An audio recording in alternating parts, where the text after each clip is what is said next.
ہزار معصوم بچوں کی موتیں ہوئی ہیں اور حالیہ ایک مہینے کے اندر جو غریب فلسطینی جس جگہ پر کھانا بانٹا جاتا ہے، جو 6 کلومیٹر کا فاصلہ طے کر کے کھانا کرنے کے لیے آتے ہیں، ظالم امریکی اور اسرائیلی فوجوں نے قریب 1500 فلسطینیوں کو جو کھانا لینے آئے تھے ان کو گولی مار کر ہلاک کر دیا۔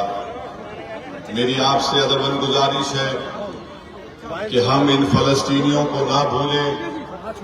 کیونکہ وہ ہمارے قبلہ اول کی حفاظت کر رہے ہیں، وہ بیت المقدس اور مسجد اقصیٰ کی حفاظت کر رہے ہیں، اور ہم ہمیشہ ان کو یاد رکھیں اپنی دعاؤں میں۔ اور آپ کو میں بتانا چاہوں گا کہ وہ جگہ ہے جہاں پر حشر کا میدان ہوگا، یہ وہ جگہ ہے، احادیث شریف سے ثابت ہوا ہے، یہ وہ جگہ ہے جہاں پر میزان لگایا جائے گا۔ ہم کم سے کم ان کے لیے دعا کر سکتے ہیں کہ اللہ سبحانہ و تعالی ان کو غالب کرے، اللہ ان کو کامیاب کرے، اللہ ان کی جان و مال کی حفاظت کرے، اور یہ ظالم بنیامین نتنیاہو مسجد اقصیٰ کو نقصان پہنچانے کی ایک ناکام سازش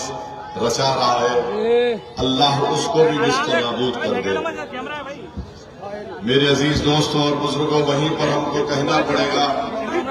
کہ بھارت ہمیشہ فلسطینیوں کا ساتھ دیتا رہا،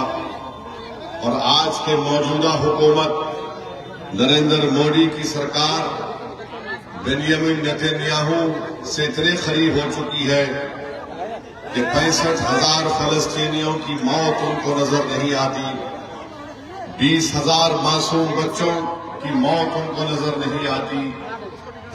غازہ کو تباہ و برباد کر دیا گیا، اگر اس کے خلاف ایک وارنٹ ہے، وہ کرمنل ہے، اور بھارت سخت الفاظ میں اسرائیلی حکومت کی طرف سے جو فلسطینیوں کا قتل عام ہو رہا ہے اس کی مذمت کریں۔ میرے عزیز دوستوں اور بزرگوں، دوسری بات جو آپ سے کرنا تھا وہ یہ ہے کہ میں آپ کا شکریہ ادا کرتا ہوں کہ کوچہ دامن کی جنتا نے، آپ تمام نے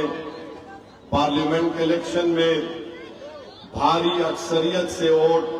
جناب اختر الایمان کے حق میں آپ نے استعمال کیا۔ میں آپ کا شکریہ ادا کرنے آیا ہوں۔ میں آپ کو یہ بات بھی بتانے آیا ہوں کہ میرا دل بھی بڑا تکلیف میں ہے کہ جس شخص کو 5 سال پہلے آپ اور ہم نے مل کر اپنی خون پسینے کی محنت سے، اپنی قربانیاں دے کر، ہم نے اپنی راتوں کی نیند کو چھوڑ کر، دن کے سکون کو چھوڑ کر، ہم نے اپنا وقت لگا کر مجلس کے ایک نمائندے کو کامیاب کیا تھا، آج وہ شخص ہمارے درمیان میں نہیں ہے۔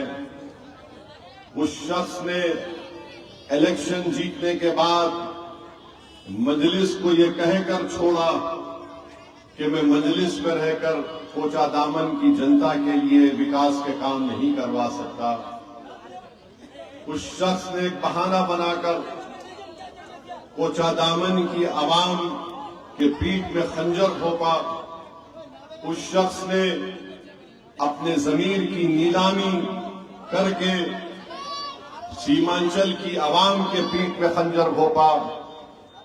آج میں آپ کو یہ بات بتانے آیا ہوں کہ ہم کو بھی تکلیف ہے کہ ایسے شخص نے آپ کی اور ہماری قربانیوں کو دیکھا نہیں اور حکومت وقت کے آگے جا کر اپنے سر کو جھکا دیا۔ مگر آپ جانتی ہیں کہ تاریخ گواہ ہے، جو لوگ غداری کرتے تاریخ میں ان کا نام لکھا جائے گا کہ یہ غدار تھا جس نے معصوم کو دھوکہ دیا تھا۔ آپ جانتے ہیں کہ ٹیپو سلطان سے جنہوں نے غداری کی تھی، تو لوگ ٹیپو سلطان کو صبح قیامت تک یاد رکھیں گے، اور لوگ ہمیشہ میر جعفر اور میر صادق کو غدار کہتے رہیں گے۔ تو جو لوگ چند پیسوں کے لیے اپنا ضمیر بیچ کر حکومت وقت کے آگے اپنے گردن کو جھکا دیا، آج وہ غدار کہلائیں گے۔ جب تک تم دنیا میں رہو گے، جب تم اس دنیا سے چلے بھی جاؤ گے، لوگ کوچا دامن کی تم کو اس بات سے یاد کریں گے کہ تم نے ہمارے کو دھوکہ دیا تھا، اور غدار کہہ کر تم کو یاد کیا جائے گا۔ اور ایک جھوٹ کہا گیا کہ مجلس میں رہ کر کوچا دامن کے لیے کام نہیں کروا سکتے۔ جب چھوڑ کر گئے تو تیجسوی یادو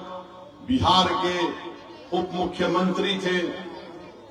اخترالایمان اکیلے ودھائک ایم ایل اے تھے۔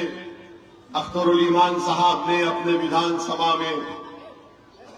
800 کروڑ کے کام منظور کروائے ہیں، اور اس میں سے کئی کام پائے تکمیل کو پہنچ چکے ہیں۔ کوچا دامن میں کون سا کام ہوا؟ آج یہ شخص کوچا دامن کی جنتا میں نہیں پھر سکتا، اپنے کوئی ساتھیوں کو بھی جاتا ہے، جاؤ جا کر دیکھ کر آؤ۔